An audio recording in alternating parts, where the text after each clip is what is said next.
Assalamualaikum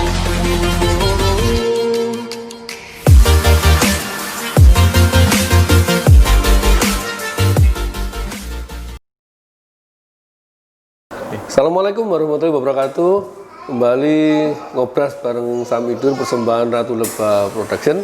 Alhamdulillah kita jumpa lagi. Tamu kita kali ini Mas Pujo. Tapi katanya Mas Puji dirubah menjadi Mas Pujo. Nanti kita jelasin. Mas Oke. Salamnya COVID. Beliau adalah praktisi bisnis online. Kita gali semaksimal mungkin inspirasi bisnis. Kenapa beliau masuk ke sana dan kekinian yang terus kita hadapi saat ini. Gimana Mas Pujo? Sehat-sehat? Alhamdulillah. Saya bulan habis dapat cobaan. Nih, temanya tentang inspirasi bisnis di digital marketing. Saya pikir di era seperti saat ini, keadaan COVID seperti saat ini, mungkin orang sekarang beramai-ramai masuk ke dunia digital. Monggo. Apa itu sudah logis? Apa itu gimana sih kok sebelum ini apa sudah terbayangkan jenengan yang ada di proses ini yang mengalami langsung ya? Monggo Mas Pujo. Sebenarnya kalau bisnis online sendiri itu udah mulai tahun 2000-an ya.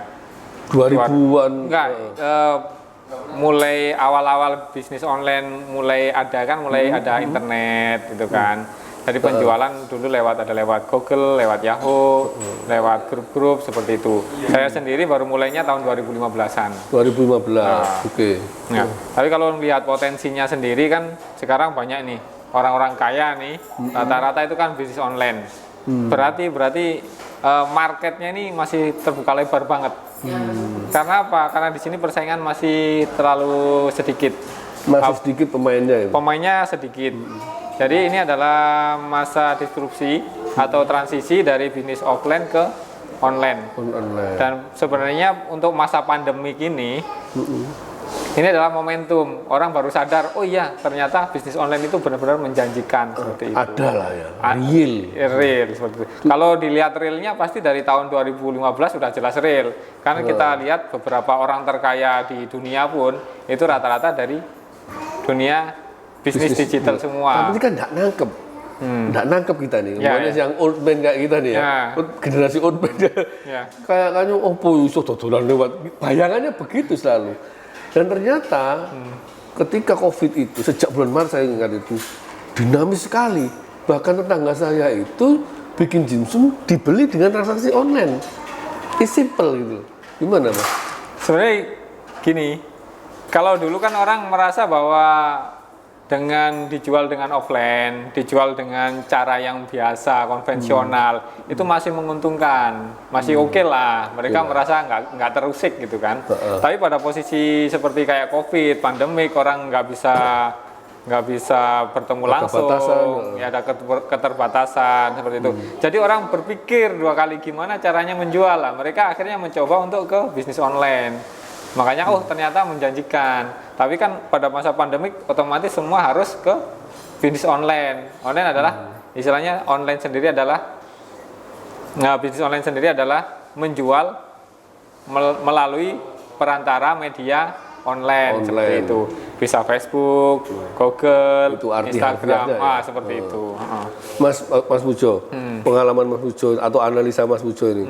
Ini sebenarnya naluri seorang manusia, human, yang Allah ciptakan, atau memang tatanan ini bergerak sejak awal dulu kemarin, tapi keburu, ada kisah kan, beberapa itu, keburu dengan ada COVID ini dipercepat maju gitu. Sebenarnya mereka baru sadar saja, disadarkan. Intinya disadarkan. Pada dasarnya kalau melihat dari beberapa contoh yang agak lama gitu kan, kayak misalkan jualan di marketplace, ya seperti ada Alibaba. Kalau di luar negeri sendiri itu jualan online itu udah umum. Orang jualan sayur itu ada lewat online juga banyak, malah live streaming seperti itu juga. Jadi pelaku bisnis online sendiri sebenarnya udah banyak. Mungkin ada beberapa saja yang memang kurang familiar gitu aja. Kalau dilihat dari persentasenya nih, persentase seperti ini sebenarnya. Persentase untuk bisnis online itu marketnya lebih banyak sebenarnya, cuma belum digarap maksimal. Sedangkan kalau bisnis offline sendiri, marketnya hampir sama dengan online, cuma yang garap udah terlalu banyak, persaingannya udah terlalu ketat kayak gitu. Jadi Artinya peluangnya lebih banyak ke online sebenarnya. Artinya kan belum terlambat bagi teman-teman yang ingin masuk ke situ. Belum ada kata terlambat ya. Belum. Oke, poin 1 nanti kita simpulkan. Terus Mas Pujo, sebenarnya kita tahu sama-sama nih ya, secara real, transaksi real, memang yang jadi persoalan ini kan broker dalam tanda kurung. Bisnis manual itu kan cost yang banyak kan di distribusi. Ya, betul. Nah, apa itu juga salah satu faktor? Ya, misalkan kalau kita melihat kalau di toko fisik ya, itu bisa karyawannya bisa 10. Sedangkan traffic yang beli untuk melayani itu bisa hanya sekitar nggak terlalu banyak gitu kan. Kita bandingin dengan online yang kita hanya bales satu chatting kayak gitu, itu hanya butuh sekitaran 4 orang aja udah cukup. Jadi efisiensi lebih, kalau kita berbicara tentang efisiensi itu lebih efisien di bisnis, maka harga lebih murah. Nggak ada misalnya tempat juga nggak terlalu harus yang investasi investasi tempat enggak, investasi pekerja kayak gitu lebih hemat juga. Jadi sebenarnya banyak hal yang bisa dihemat dengan digital itu. Banyak banget. Jadi kayak lebih efisien lah untuk bisnis digital sendiri. Nah tentunya kan sekarang ini keadaan ini kayak COVID kayak gini, yang nggak tahu lah mau dibawa kemana. Yang jelas UKM semua itu nggak ada pilihan dong kalau begitu untuk masuk ke digital. Kira-kira untuk masuk ke sana itu apa saja yang harus dipersiapkan? Sebenarnya dipersiapkan nggak harus banyak, asalkan udah bisa bermain Facebook, bisa dijual lewat Facebook. Idealnya simpelnya gitu aja. Tapi itu kan ada bahasa-bahasa ini ya, ada bahasa. Nggak perlu ya, yang penting di post aja, yang penting dicoba-coba aja, orang nyoba kan gratis. Oke. Bisa juga dijual di marketplace. Marketplace itu seperti di Tokopedia, Bukalapak, Shopee, dan lain sebagainya. Berarti yang pertama produknya ada dulu nih. Ya. Berarti gini Mas, ini sponsor kita nih. Boleh. Nanti inilah yang dicobaan online. Boleh. Oke, lanjut nih. Jadi sebenarnya produknya dulu pertama. Enggak juga. Oh enggak juga. Apa langkah yang pertama? Ya, misalnya bisa produknya juga, atau bisa kita memang mau misalnya niat dulu sama performnya sama praktiknya aja langsung dicoba. Ini nih awam aja nih, gimana nih? Silakan. Rudi nih nggak punya produk nih. Performanya dulu ya. Kita bangun brand atau arah mana dulu? Kalau saya lebih nggak membangun brand ya. Kita apa lihat istilahnya? Kalau saya ngelihat marketnya dulu, kita lihat. Kalau saya sendiri, tapi teman-teman ada 1.000 yang ngikutin di Facebook misalnya. Kita lihat nih, misalnya pencinta kopi ini ada berapa nih? Wah kayaknya jualan kopi bagus ya. Kita ngambil kira-kira kopi kita jual, seperti itu bisa. Atau kira-kira ini jualan misalnya yang lagi booming sekarang nih, lagi sepeda nih. Nah, kita jualan aksesoris sepeda juga oke. Jadi mulai dari apa yang tren juga bisa. Ya? Nggak ada patokan atau identitas idealisme gitu ya? Misalnya saya udah jual kopi, kan ada kayak kita dulu kan jual kopi nggak boleh jual sepeda. Nggak begitu aturannya. Free. Sesuai. Ya. Kalau trend market bisa trend market, atau kita punya produk lah, kita mau menjual, nah itu juga bisa. Jadi bisa lewat marketnya dulu atau produknya dulu. Jadi ada 2 pilihan. Kalau kita ini cek marketnya dulu atau cek produknya dulu. Tapi ujung-ujungnya nanti setelah cek market bakalan ngecek produk. Setelah ngecek ini produk, kita juga tetap ngecek market. Jadi semuanya sama aja. Nanti ujung-ujungnya dua-duanya dicek baru dipasarin. Nanti cek market, cek produk baru dipasarkan. Ini produk, cek market, dipasarkan. Jadi bisa. Yang penting 3 tahap ini berjalan seperti itu. Dan dilaksanakan. Nah, betul, dan dilaksanakan. Kayaknya kita malu-malu gitu ya. Sebenarnya malu-malu enggak. Sebenarnya kayak enggak perlu juga. Kalau anak ini biasanya, kalau yang anak muda biasanya lebih ke kurang pertimbangan. Terlalu idealis. Tapi kalau yang orang tua rata-ratanya males nggak mau terusik, posisinya nggak mau terusik. Kayak orang biasanya jualan offline masih laku sekitaran sehari masih 10 juta. Lah ada jualan online mereka masih nggak terusik gitu kan. Jadi nggak mau melihat sekitaran seperti itu. Biasanya penyakitnya seperti itu. Tapi so far kalau misalnya di mau ditekunin semuanya sih bisa. Mas, sekalian nih konsultasi nih. Boleh, silakan. Saya ini lagi bikin ini produk t-shirt yang baru ya, karena saya tinggal di Saudi. Tak kasih tagline itu geografik. Jadi kaosku itu memang gambarnya geografi Mekah, Madinah, distrik-distrik gitu. Apa yang harus pertama dilakukan? Yang pertama kalau saya kalau saya pertama adalah cek marketnya dulu. Marketnya itu siapa yang kira target market, siapa yang kira-kira mau beli produk kita. Tentuin yang seperti ini, misalkan jemaah haji. Jemaah hajinya itu jemaah haji dari kita atau kita tawarkan ke jemaah haji yang lain. Berarti itu ada market 1, ada market 2, market 3. Itu kita pecah lagi. Market 1 jemaah umroh kita berarti kira-kira ada 1000. Berarti 1000 ini pasti beli. Itu pasti. Habis itu ada lagi market jemaah umroh lain.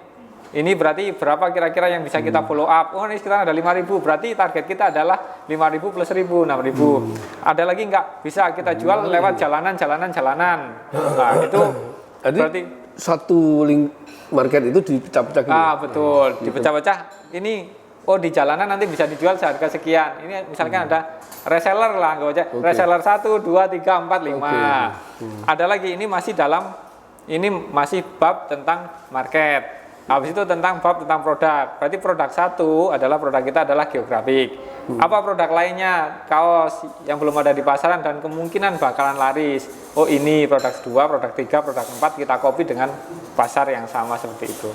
Strategi marketnya sama seperti itu. Artinya kan itu secara tertulis terpetakan ya. Ya, harus di mapping lah. Kita suka males nih. Terus biarin dari jalan kan bisa. Orang nggak apa-apa, dihajar aja nggak apa-apa. Tapi kan kita nggak bisa memprediksi hasilnya. Kalau kita biasanya udah kita mapping hasilnya itu bakalan kita prediksi. Saya feel aja sih awalnya itu. Feel aja karena gini, kebetulan kita punya ini ya, underbow-nya di belakang travel. Udah 1.000 deh, aku feel aja gitu. Harusnya nggak boleh gitu ya. Harusnya dia harus fair dong di pasar gitu. Nanti takutnya gini, aku jualan kok nggak laku-laku. Loh, dia laku jualan seperti itu kan? Kita nggak tahu alasan kenapa nggak lakunya, itu kita nggak tahu. Entah produk kita memang harganya lebih mahal, atau konsumen itu nggak suka dengan produk kita, atau market kita tidak menawarkan produk pada tempatnya. Misalnya kita jualan kaos oblong gitu kan, itu kan harusnya di tempat-tempat istilahnya tempat-tempat yang untuk oleh-oleh seperti itu. Tapi kalau kita misalkan jualannya untuk ibadah, itu kan nggak cocok seperti itu. Yang cocok ya mesti mungkin ya bisa jadi kita jualan sajadah yang hanya satu ini, tapi kita bolak-balik misalnya petanya di belakang sajadah, yang ini untuk sholat. Bisa jadi seperti itu. Pengembangan bisa jadi seperti itu. Jadi marketnya kita harus jual itu pada orang yang tepat seperti itu. Makanya kita petakan marketnya seperti tadi. Identifikasi. Kemudian yang kedua kita meningkat nih. Artinya sebenarnya produksi itu juga mengikuti dari jumlah capaian peminat ya. Jadi ukurannya kan selalu begitu. Nggak boleh kita produksi banyak terus lambat gitu. Ya makanya kan itu dipetakan. Oh, kira-kira saya bisa memproduksi sekian. Habis tes market 1.000, tes 2. Pokoknya ada misalnya ada tahap 1 trial, habis scale up seperti itu. Mas, di situ branding pengaruh nggak dia? Pertumbuhan branding itu. Branding itu kalau saya sendiri, kalau saya kan orang yang ngejar cash flow, bukan ngejar nama. Makanya kalau saya lebih menekankan lebih cash flow dulu. Transaksi cash flow-nya dulu ada, baru branding. Ada beberapa orang memang ngejar branding. Tapi kalau branding itu kita lihat berdasarkan diferensiasinya itu harus benar-benar unik, baru kita bisa nge-branding. Tapi kalau kita nggak punya diferensiasi yang unik, itu susah untuk di-branding. Biasanya sama-sama keripik tempe itu di-branding agak susah. Atau memang tak potong. Atau memang nge-brand itu karena sudah ada captive market ya. Udah ada sasaran amannya dia. 1.000 piece sudah terjual nih. Misalnya gitu. Bisa kayak gini. Jadinya seperti ini. Kalau saya ngejar cash flow dulu, baru branding. Kalau saya, yang bener sih gitu sih. Kalau saya, jangan rugi dulu lah. Ya, ya makanya kan saya cash flow dulu, baru branding. Kalau kan cash flow dulu, baru kita punya uang lah. Kita mulai identifikasi produk kita itu seperti ini, diferensiasinya seperti itu. Gitu ya. Kaos kita yang unik. Tapi kan misalnya kan kaos bisa jadi kaos kita itu misalnya geografi. Diferensiasi kita apa? Diferensiasi adalah tiap 1 bulan kita mengeluarkan satu produk baru. Jadi itu jadi branding pembeda kita dibandingkan kompetitor yang lain. Seperti itu. Jadi branding itu bisa jadi produknya yang unik atau kita yang terus-menerus berinovasi. Itu berarti nggak sekedar gitu ya. Ya, kan kayak branding kan misalnya kan kayak Toyota, kayak handphone itu kan paling nggak kalau mereka niru nggak ada diferensiasi kan nggak identifikasinya produknya kan nggak dapet gitu loh. Mas, ini kalau skala agak besar gitu, memang kayak kan banyak apa namanya istilahnya riset itu, memang dibutuhkan ya riset itu. Dibutuhkan. Ya pasti dibutuhkan. Kalau kita mau kalau gini, riset itu sebenarnya hanya untuk meminimalisir kegagalan dan resiko. Iya, betul sekali. Jadi kita bisa ngukur tingkat resikonya seberapa. Nanti kalau misalkan ada permasalahan kita bisa misalnya mengantisipasi backup. Kalau kan orang-orang ya udah hajar dulu. Wah, apalagi kita sama-sama orang sensing kan, ya udah hajar. Aku tuh gitu, Mas, sorry. Selalu kalau rugi untungnya sudah dari Allah SWT. Saya emang kan dasarnya nggak punya darah, nggak ada thinking sama A, makanya ajar. Jadi jalan aja.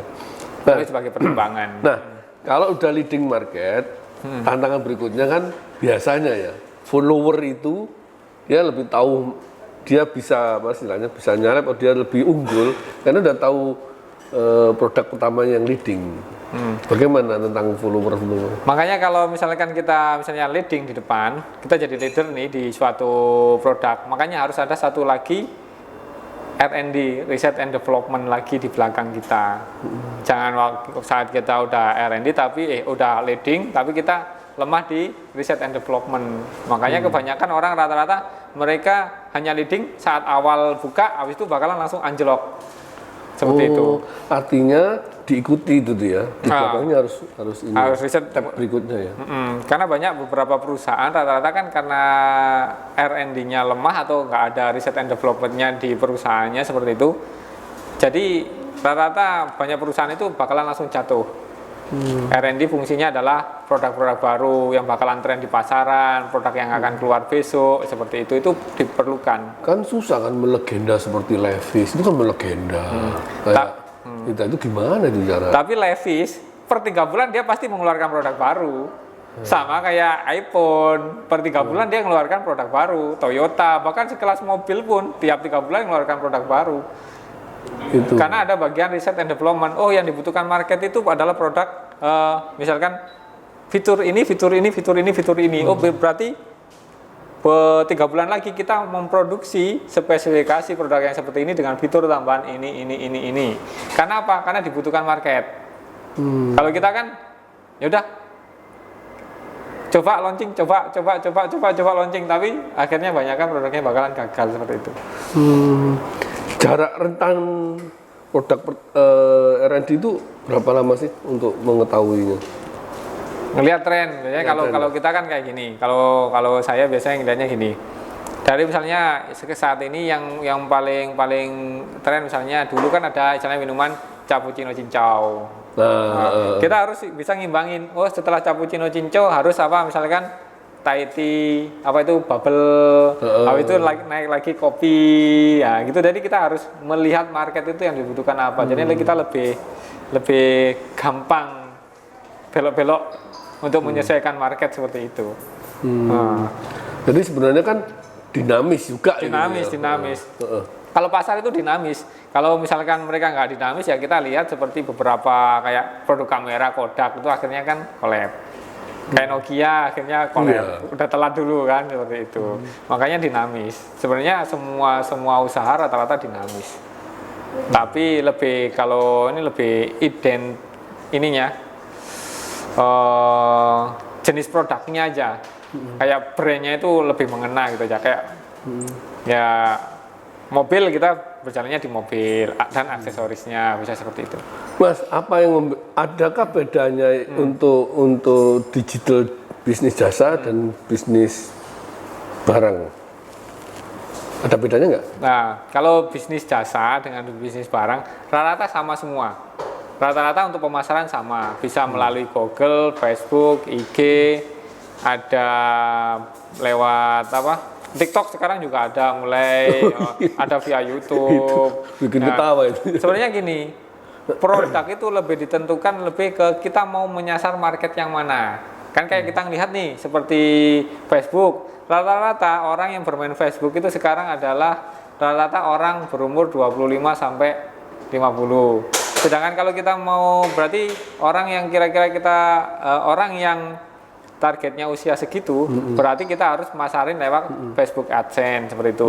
Tapi kalau kita target kita anak muda yang umurnya di kisaran antara 17 sampai 30 atau 25, kita bermainnya via Instagram pemasarannya. Kita petakan dulu marketnya itu banyak kan di mana posisinya. Ya, iya, inilah betul. yang membedakan ini. Oke, Mas, terakhir tipsnya apa aja? Kalau tipsnya sih, yang penting dikerjakan itu aja sih. Sederhana ya? Sederhana. Jalankan.